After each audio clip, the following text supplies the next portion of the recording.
Okay, in this video I'm going to walk you through how to do the calculations for our electric art project. Now I've gone in and filled in values from the electric art project. I don't think these ones actually exist in your gizmo, but they're close enough to things that do exist that you can use this as an example, but your math will be a little bit different. Remember that each light bulb is going to be treated as a 15 ohm resistor. And then we can ignore the fuses when we're doing the calculations because they don't add any resistance. And remember that the battery has a voltage of 12 volts. So what we're going to be doing is trying to solve for the current in each loop. So that is our goal, is the current in each of those loops, because that tells us the current through the battery. Ideally, you're also able to solve for the voltage of the battery as well, and then you can figure out the voltage of the light bulb. And I probably misspoke and said battery. I meant the current through each light bulb, and then the voltage of each light bulb would also be appreciated as well. Here we've got, we're going to redraw the circuit just as a schematic form. So I'm going to start off by doing our battery, and then we're going to draw our first loop, and we'll call this loop A. And we've got a light bulb, which is a 15 ohm light bulb. We've got a 250 ohm resistor, and we've got another 250 ohm resistor, and that's it for that loop. Now we can then add in another loop. So again, we'll call this loop A, loop B, and loop C. So this was loop A. For loop B, we have a 15 ohm light bulb. We have a 150 ohm resistor, and that's it. And that was for B. And then for loop C, we again have a 15 ohm light bulb, and then we have a 25 ohm resistor, another 25 ohm resistor, and another 25 ohm resistor. All right, and that's loop C.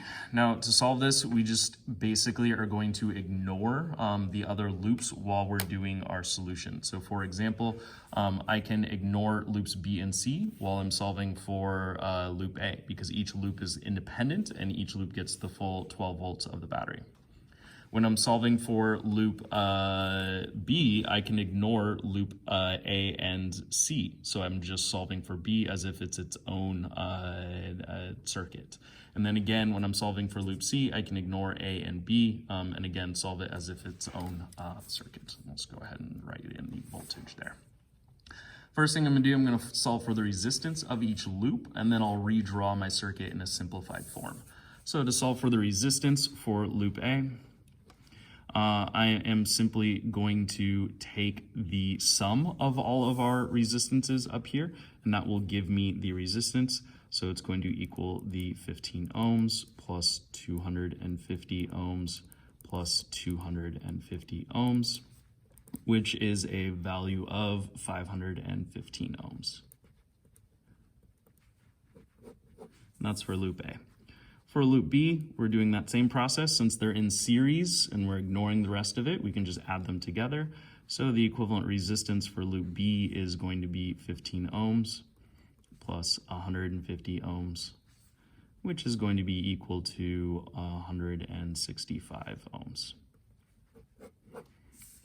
And then for loop C, the equivalent resistance is going to be equal to 15 ohms plus 25 ohms plus 25 ohms plus 25 ohms.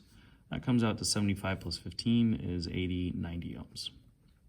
Cool. Now that we have our resistances of each loop, I could redraw a simplified circuit that basically just looks like a parallel circuit where we have one 515 ohm resistor,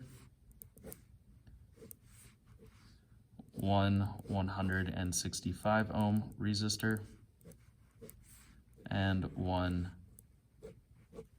90 ohm resistor. And effectively, that's what this circuit is. Now, obviously, we've got different breakdowns. It's not just a single resistor, but for the purposes of the amount of current flowing through this loop, or this loop, and remember that this is loop A, loop B, loop C, we can just use this resistance and this voltage to solve. So we're actually just going to solve this like it's a little bit of a bigger parallel circuit. So I've set up my nice grid down here where I can use, and I'm going to pull in my resistances from before. So we've got 515 ohms. We've got 165 ohms for loop B and 90 ohms for loop C. Now remember, for the total resistance of the circuit, you can't just add them up. You have to use the 1 over R1 plus 1 over R2 kind of thing. But we actually don't even need to solve for that. All we care about, or all we asked you for, was the current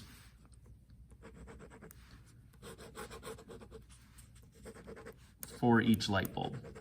Now, if you can figure out the current going through the loop, then that's the same as the current going through this loop right here, which means it's the same current for the bulb, the fuse, the resistor, and that resistor. So that's effectively what we're going to be solving for, but we're going to do it using this simplified circuit over here. So here we know that the total voltage of the circuit, was 12 volts. That means for each loop, we know that the voltage on the whole loop is 12 volts. Now that doesn't mean the light bulb gets 12 volts because each loop is a series, and so it has a different breakdown. But the whole loop itself is going to have a 12 volt drop. So we can use that voltage and that resistance to figure out the current in each loop. So now if we do that math, we get 12 divided by 515 gives me 0.023 amps. We do 12 divided by 165 gives me 0.073 amps. And we do 12 divided by 90, and that gives me 0.13 amps. Cool. So we now know the current in each of our loops, namely this loop right here. And we can double check this using our little ammeter, dragging it over here and seeing how much current there is. We know that this loop has 0.023 amps. We know that this loop has 0.073 amps. And we know that this loop has 0.13 amps. So we figured out the current flowing through each of our light bulbs, and then we can use that and its resistance. So that current times this resistance would actually give us the voltage of each light bulb.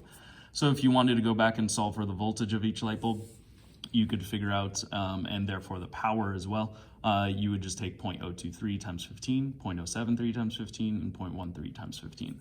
So notice how we are starting off by using, simplifying this to what looks like just a straight parallel circuit, and then we are using that knowledge and the idea that the current is the same to figure out the current in each loop. Hope that helps. If you have something more complicated than this, so if you have a resistor out front or a light bulb out front, there's an example on the Paradox slides that walks you through kind of how to do something along those lines. I'm going to tell you, though, the math is more challenging for it. So if you can build it more like 3 separate parallel loops, that will end up being easiest.